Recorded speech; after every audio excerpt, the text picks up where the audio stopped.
Hello everyone, আসসালামু আলাইকুম। চলে আসলাম আমরাও স্বপ্নের শহর সিলেটে। আর আজকে যাচ্ছি জাফলং। তো কেমন আছেন সবাই? আশা করছি অনেক ভালো আছেন। আলহামদুলিল্লাহ, আমরা সবাই অনেক অনেক ভালো আছি। আমার কাছে মনে হয় সিলেট শহরটা একটা জাদুকরী শহর। কারণ কেননা জানি না, কারণ আমি একবার এসেছিলাম আর ওই সময় থেকে আমার কিন্তু আবারও আসার খুব ইচ্ছে ছিল, আসবো আসবো আসবো। তো ফাইনালি হুট করেই চলে আসলাম। আর আমি কিন্তু আগের ব্লগে বলেছিলাম যে আমাদের ফ্যামিলির আমার কাজিনরা, আমার মামারা মামিরা সবাই কিন্তু কালকেই চলে এসেছে। আর আমি একটু লেট করে ফেললাম, আমার আসতে কিন্তু ওদের থেকে একদিন পরে আসা হলো। আর এই যে আমার কিন্তু ওদের সাথে সরাসরি জাফলংয়েই দেখা হয়ে গেল। তো সবাই কিন্তু এক এক করে নিচে নেমে গিয়েছে আর আমরাও সবাই অনেক বড় লম্বা সিঁড়ি বেয়ে নিচে নেমে আসলাম। আর এই যে আমি কিন্তু বাবুর স্টলারটা আমার মাথায় করে নিয়ে আসলাম, কারণ খুব রোদ। নিচে আসার পরে কিন্তু কেউ এখানে খুঁজে পাচ্ছি না, আর একেবারে ফোনে নেটওয়ার্ক ছিল না যে ফোন দিয়ে সহজেই খুঁজে পেয়ে যাব। এত ঠাবাঙ্গা রোদে আমরা এদিক থেকে সেদিক, সেদিক থেকে এদিক কিন্তু বারবার ঘুরছিলাম যে কোথায় আছে তারা সবাই। অনেকক্ষণ পর পর একটা করে ফোন যায় আর ভালো করে কথা শোনা যায় না রিসিভ করার পরে। তো অবশেষে শুনলাম যে তারা নাকি মায়াবী জন্নাতে গিয়েছে। তো আমরাও কিন্তু আর দেরি করলাম না, মায়াবী জন্নার জন্য এখানে বোটে উঠে গেলাম। আর বোট দিয়েই কিন্তু মায়াবী জন্নাতে যেতে হয়। তো এখন আমরা যাচ্ছি মায়াবী জন্নাতে। আর গরমে এক একজনের অবস্থা দেখেন, নাজেহাল অবস্থা।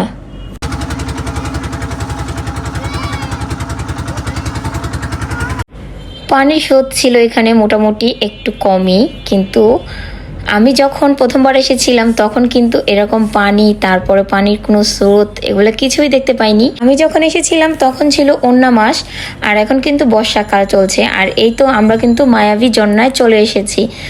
এখানে আসার পরে দেখলাম আমাদের সব কাজিনরা গোসল করে ফেলেছে আর এখন তারা চলে যাবে। তো এখন আমরা আর কি করব, আমাদের আসতে লেট হয়ে গিয়েছে আর আমরাও গোসল করিনি। তো সানান গোসল করতে চেয়েছিল, পরে সানানও করেনি, সবাই আগে আগে চলে এসেছিল আর গোসলও করে ফেলেছে। এখন আবার সবাই রেডি হচ্ছে যাওয়ার জন্য। এই সেই মায়াবী ঝর্ণা, আল্লাহর অপরূপ সৌন্দর্যের মহিমা। আর এই জায়গাকে মায়াবী ঝর্ণা কেন বলা হয়, ওই উপর থেকে কোন জায়গা দিয়ে পানি আসছে কেউ জানে না, কেউ বলতে পারবে না। আল্লাহর সৌন্দর্যের লীলা খেলা। আর ওই পাশে কিন্তু গাড়ির রাস্তা। তো এই মায়াবী ঝর্ণার পানি কোথা থেকে আসছে এটা কেউই জানে না। এই যে এখানে সব ইন্ডিয়ার জিনিসগুলোই পাওয়া যায়, চকলেট, তারপরে কসমেটিক, সাবান, সোনো, মানে বিভিন্ন রকমের জিনিস পাওয়া যায়। আর এই যে আমরা এখানে অনেক রকমের চকলেট আছে, তো দেখতাছি আর দাম দর করতেছি। তো তাদের সাথে আমার দামে কিন্তু মিলতেছে না, তাই দেখি কোন জায়গা থেকে আমার নেওয়া হয়। এই তুমি কোন দেশের? ভারত। তুমি ভারতের? সত্যি করে বলো। তুই ভাই বাজিল বাজিল মানে বাজিল মানে হে বাজিল এখানে সব ব্রাজিল আর্জেন্টিনার তর্ক বিতর্ক চলছে। এই যে এখানে ডাব সাবানগুলো কিন্তু অনেক রিজনেবল প্রাইসের মধ্যে আছে। কি এটা? দেখি। এই যে এই চকলেটের বক্সটা আর এইটা দুইটা মিলে 450। ও আচ্ছা।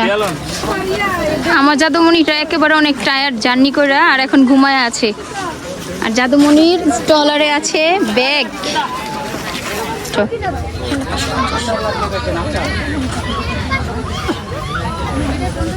এখানকার কম্বলগুলো অনেক সুন্দর, তো দাম দরে কিন্তু মিললো না আর নেওয়া হলো। চুলেন না তো হাতের হাতে বেচা চুলের লো এটি হাতে পিন্দে। হ্যাঁ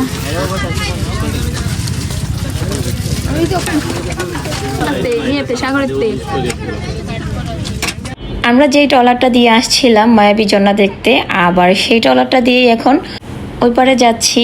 আর এদিকে আসতে কিন্তু ট্রলার ভাড়া একজনের জনপ্রতি 100 টাকা করে নিয়েছে। যাওয়ার সময় আর কোনো ভাড়া নেয়নি। আসার সময় যে 100 টাকা করে দিয়েছিলাম, আর যাওয়ার সময় কোনো টাকা দিতে হবে না।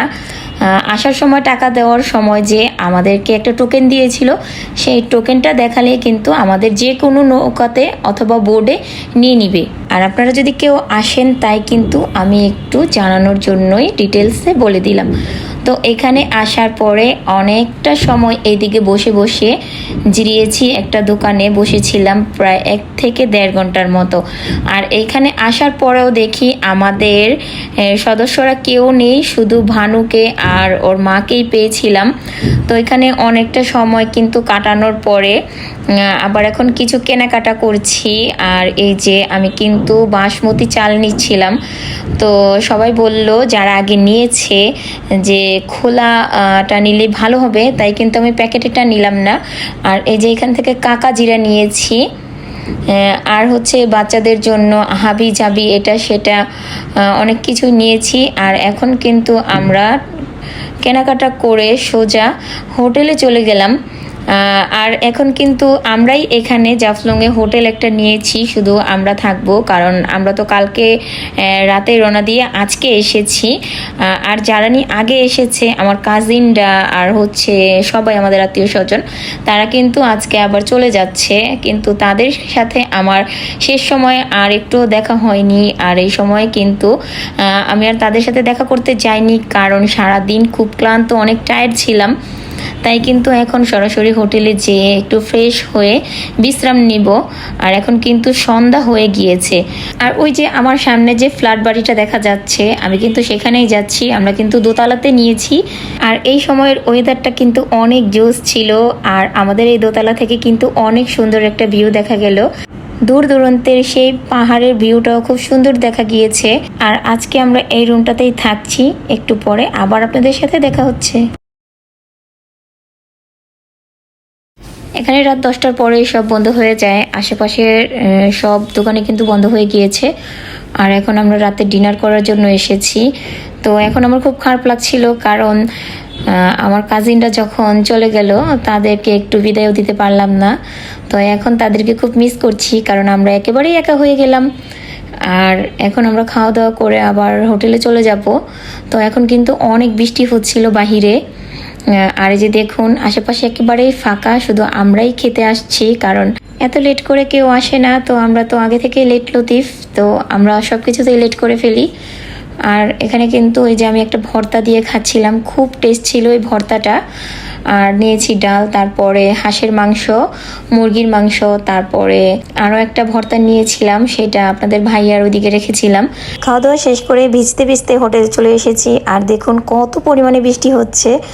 আর রাতের যে কত সুন্দর করে সাজানো আছে চারপাশ, খুব ভালো লাগছিল। আর এখন কিন্তু ভাবছি যে সকালবেলা আবার একটু যাব মার্কেট করতে, কারণ আমরা তো কালকে চলে যাব সাদা পাথর। তো সকালবেলা কিন্তু একটু মার্কেটে যেতে হবে। আরও অনেক কিছুই কেনাকাটা বাকি আছে। এখানের কসমেটিকগুলো কিন্তু অনেক রিজনেবল প্রাইসের ছিল। তো অনেক কিছুই নেওয়া বাকি আছে, তো সেগুলো আনতে যাব। আর পরবর্তী ব্লগ কিন্তু এখানে আসার পরে জাফলংয়ে কি কি কেনাকাটা করলাম, কোনটা কেমন, কোন জিনিসটা কত টাকা, সব কিছুই থাকবে কালকের ব্লগে। আশা করছি আপনারা সবাই দেখবেন। আল্লাহ হাফিজ।